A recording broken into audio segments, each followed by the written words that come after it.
कि जहाँ जहाँ बीजेपी एमएलएज और एमपीज हैं उस जगहों पे किसानों के साथ लार्ज स्केल पे धोखाधड़ी चल रही है। ये आज भी है। आज भले आप गुलबर्गा रूरल कॉन्स्टिट्यूंसी देख लीजिए, चिंचोली देख लीजिए, आपको सारे रिकॉर्ड्स मिलेंगे कि किसानों के जो क्रॉप इंश्योरेंस के एप्लीकेंट्स थे उनको बदल कर अपने हिसाब से काम जो पॉलिटिकल प्रेशर में किया जा रहा है, वो ऑफिसर्स जो कल्प्रिट्स हैं, जो इलेक्टेड रिप्रेजेंटेटिव्स जो कल्प्रिट्स हैं, इनके ऊपर एक्शन होना चाहिए। और बड़े शर्म की बात है, हमारे गुलबर्गा के एमपी शायद गूंगे हैं, इनको बोलना नहीं आता है, इनकी ये ज़ुबान नहीं है कि पार्लियामेंट के अंदर आज तक इन्होंने गुलबर्गा के किसानों के लिए एक आवाज़ नहीं उठाई है। गुलबर्गा के किसानों का वोट लेकर एमपी तो बन गए, लेकिन अभी सिर्फ ये मेरा परिवार एमपी का मतलब कर दिया है। मेरा परिवार, अपने बेटे को एमएलए बनाना, अपना घर देखना, अपना परिवार देखना, इसी में रह गए हैं। और गुलबर्गा का किसान आज बेहद परेशान है। हम चाहते हैं कि उमेश यादव साहब अपनी ज़ुबान खोलें पार्लियामेंट में और ये डिमांड करें बीजेपी सेंट्रल गवर्नमेंट से कि किसानों का कर्जा माफ़ किया जाए और किसानों के साथ जो धोखाधड़ी हो रही है इसको फ़ौरन इसको रोकने के लिए आवाज़ उठाएं। क्या किसानों को ले जाकर ये लोग आत्महत्या करने के लिए मजबूर करने की राजनीति और नीति जो चली है बीजेपी गवर्नमेंट की, अभी जो क्रॉप इंश्योरेंस का स्कैम हुआ है इसके ऊपर इन्वेस्टिगेशन कर जो ऊपर क्रिमिनल एक्शंस लेते हुए इनको जेल भेजने का इन्वेस्टिगेशन किया जाए। गुलबर्गा पत्रिका भवन में एक प्रेस मीट रखा गया था जो कर्नाटका प्रांत रहित संघ, ऑल इंडिया किसान सभा कर्नाटका प्रांत रहित संघ के लीडर शरण बसप्पा ममशेट्टी साहब, दिलीप नागुरे और दूसरे लीडर्स जो है आज जो विषय पे या जो इश्यूज़ को लेकर आज एक प्रेस मीट की गई। ये जो है जो गुलबर्गा डिस्ट्रिक्ट में जो जून जुलाई का जो बारिश होना था, जो बारिश न हो के जो क्रॉप लॉस हुआ है किसानों का,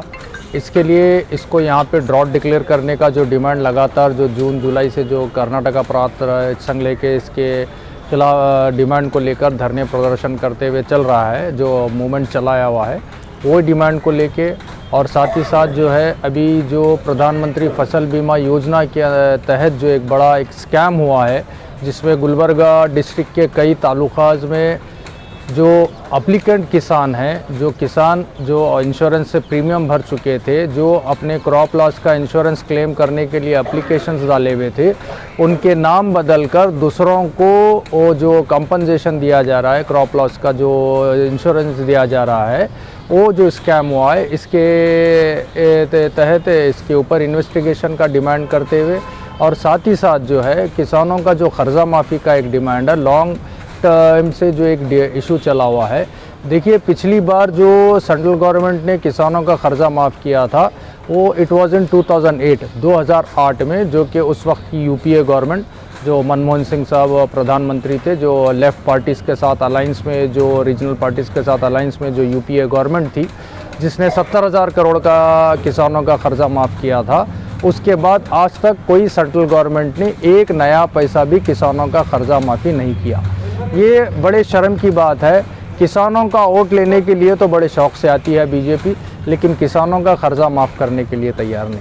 अपने उद्योगपति दोस्तों का 12 लाख करोड़ कर्जा माफ़ कर चुकी है, जिसको नाम दिया गया एनपीए, नॉन परफॉर्मिंग एसेट्स। लेकिन किसानों के लिए क्या है? किसानों के लिए कोई एक सहारा दे नहीं सकती है गवर्नमेंट? क्या इतना भी नहीं कर सकती कि भाई किसानों का कर्जा माफ़ किया जा सके? क्या किसानों का जो फसल नुकसान है, क्या इसमें भी स्कैम करके बीजेपी को लूटना है? क्या किसानों को ले जाकर ये लोग आत्महत्या करने के लिए मजबूर करने की राजनीति और नीति जो चली है बीजेपी गवर्नमेंट की, इसके खिलाफ एक हम लोगों ने ऐलान किया है। कर्नाटका प्रांत रहित संघ गुलबर्गा डिस्ट्रिक्ट के हर तालुके में प्रदर्शन होगा और गुलबर्गा में एक किसान लॉन्ग मार्च आयोजित किया जाएगा, ये डिमांड्स के साथ कि किसानों का कर्जा माफ़ किया जाए